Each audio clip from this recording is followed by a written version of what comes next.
Hello everyone, तो आज हम एक्सरसाइज 14 का एग्जांपल नंबर 2 सॉल्व करने जा रहे हैं। तो देखते हैं क्वेश्चन क्या है।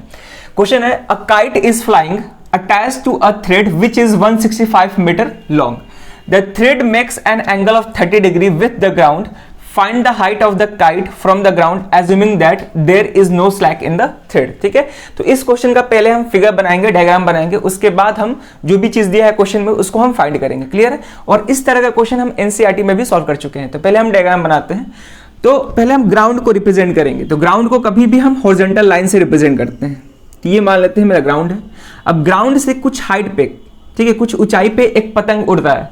तो उस पतंग को हम एक पॉइंट ऑब्जेक्ट से रिप्रेजेंट कर रहे हैं। अब पॉइंट ऑब्जेक्ट से क्यों रिप्रेजेंट कर रहे हैं? क्योंकि यहाँ पे काइट का कोई डायमेंशन नहीं दिया है, कोई भी लेंथ, ब्रेथ, हाइट, कुछ किसी के बारे में बात नहीं कर रहा है। तो इसीलिए हम यहाँ पे काइट को एक पॉइंट से रिप्रेजेंट कर रहे हैं। ठीक है ना? अब पॉइंट से धागा बंधा, काइट से धागा बंधा हुआ है। तो धागे को हम एक स्ट्रेट लाइन से रिप्रेजेंट कर रहे हैं। ठीक है, तो ये मेरा धागा है जिससे पतंग बंधा हुआ है। क्लियर है? और यहाँ पे उस थ्रेड का यानी कि धागा का लेंथ दिया है 165 मीटर। तो यहाँ पे इस थ्रेड का लेंथ क्या है? 165 मीटर है। क्लियर है? जब एक्चुअली में हम जब पतंग उड़ाते हैं तो धागा कुछ ऐसे गया होता है।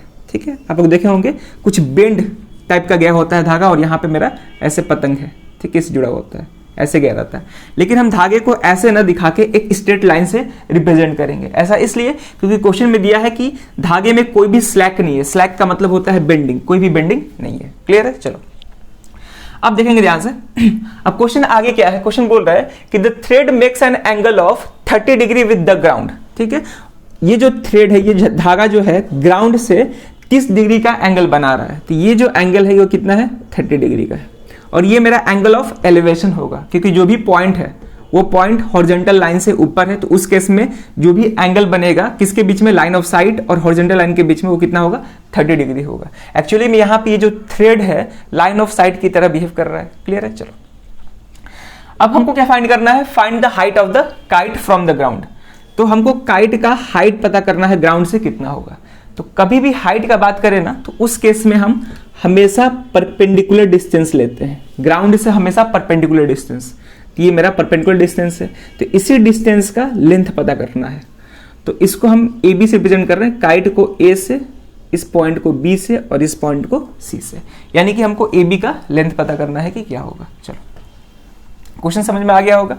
अब हम इसके सॉल्यूशन पे चलते हैं। ठीक है, पहले डायग्राम बनाना, फिगर बनाना बहुत जरूरी होता है। किसी किसी क्वेश्चन में फिगर पहले से दिया होता है, किसी में खुद से बनाना होता है। जब तक फिगर नहीं बनाएंगे तब तक हम एनालाइज नहीं कर पाएंगे कि हमको करना क्या है, मतलब क्या चीज दिया है, क्या चीज निकालना है। क्लियर है? चलो अब सॉल्यूशन देखते हैं। तो यहाँ पे हम जो भी फिगर बनाया है वो फिगर एक राइट एंगल ट्राइंगल को रिप्रेजेंट कर रहा है। ठीक है, क्योंकि ये परपेंडिकुलर है, यहाँ पे 90 डिग्री है, ये एक राइट एंगल ट्राइंगल की तरह दिख रहा है।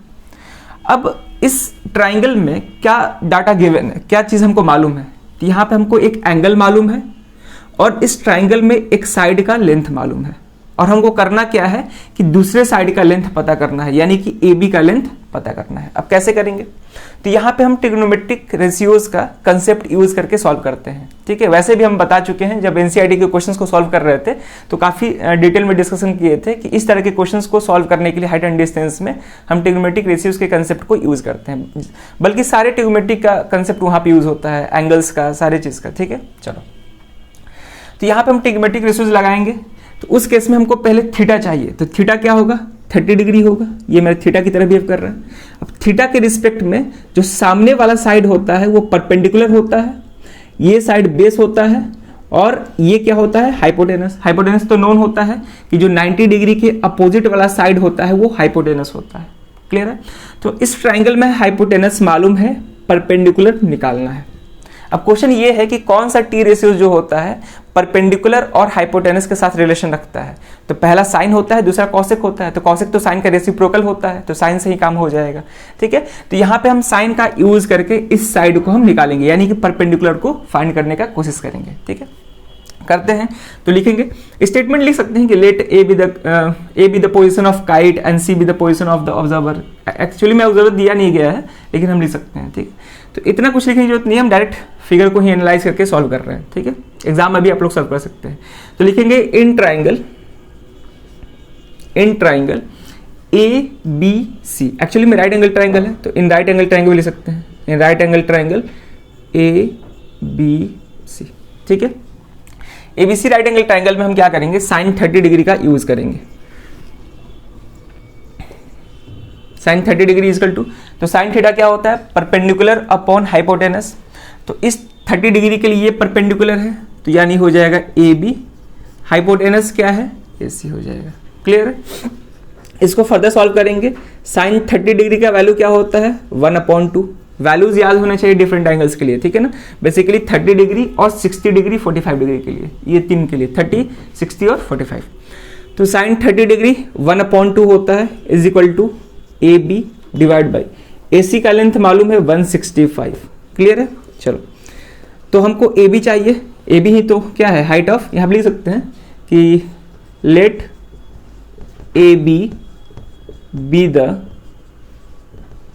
Height of the kite from the ground, ठीक है, इतना लिख सकते हैं स्टेटमेंट, ठीक है।